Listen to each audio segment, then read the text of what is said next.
Hi everyone, I'm Adam, and here is my first impression of the Arc'teryx Aerios FL GTX. So the FL GTX is actually a technical hiking shoe, and the FL stands for fast and light.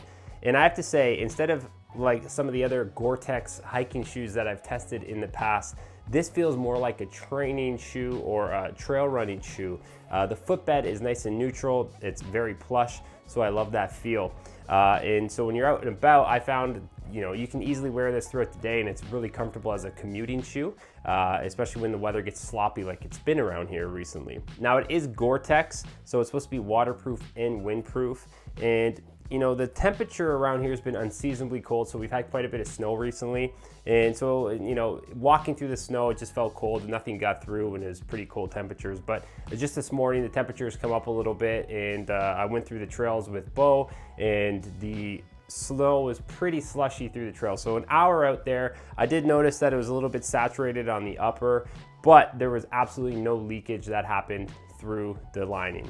One thing that's really cool, the feature I thought was interesting, is the fact that the tongue is sewn into the side of the shoe. So that's just going to help with the waterproof capabilities as well. Now, the one thing to mention about that is if you have a high instep like myself, it can be a little bit awkward getting your foot in there, sliding it in, because there is no heel loop, but it actually stretched out quite a bit. So I'm going to see if that stretches out more, but I haven't found it as near big of an issue as it was right at the start.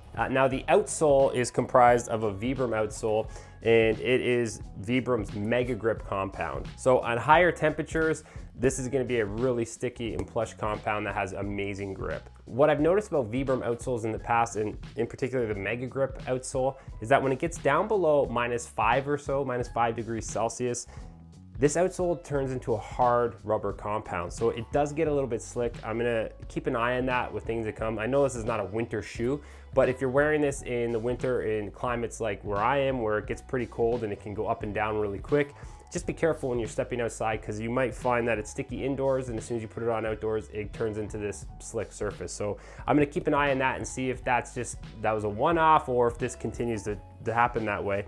But overall, the grip on warmer days of about 0 degrees and up has been amazing. Now, last but not least, I just want to touch on protection. Because it is a trail shoe, I want to just make sure that there is enough protection here in case you step on a sharp root or a sharp rock.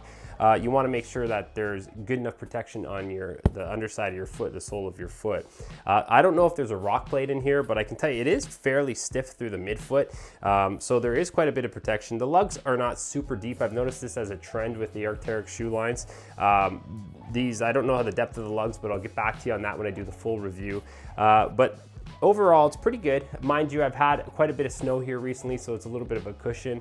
So when the snow melts over the next couple weeks with milder temperatures, I'll definitely get a chance to test this out and just see how it is on different materials, and report back to you on that if there is a rock plate or not. So the one thing though that has stood out to me is the toe cap. So there is a ton of rubber material here. It's very dense, and that loops right over the front of your toes, and it goes all across the front of the foot. So that is awesome. I can already see where there's been multiple abrasions that have happened, or I've definitely hit stuff just in the 4 or 5 walks that I've been on through the trails.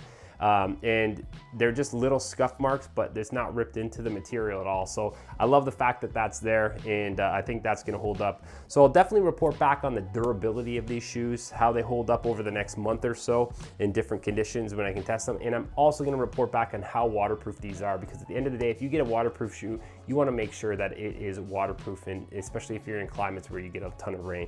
So we'll get back on that. And in the meantime, if you have any questions for me about the sizing, the fit, whatever it may be, just drop us a line down below. We'll be happy to get back to you as soon as we can, because I think there's a lot of stuff that we can answer from our experience that might help you guys out if this is the right shoe for you. So I hope that helps you guys for now. Make sure you check back in, and we'll see you soon.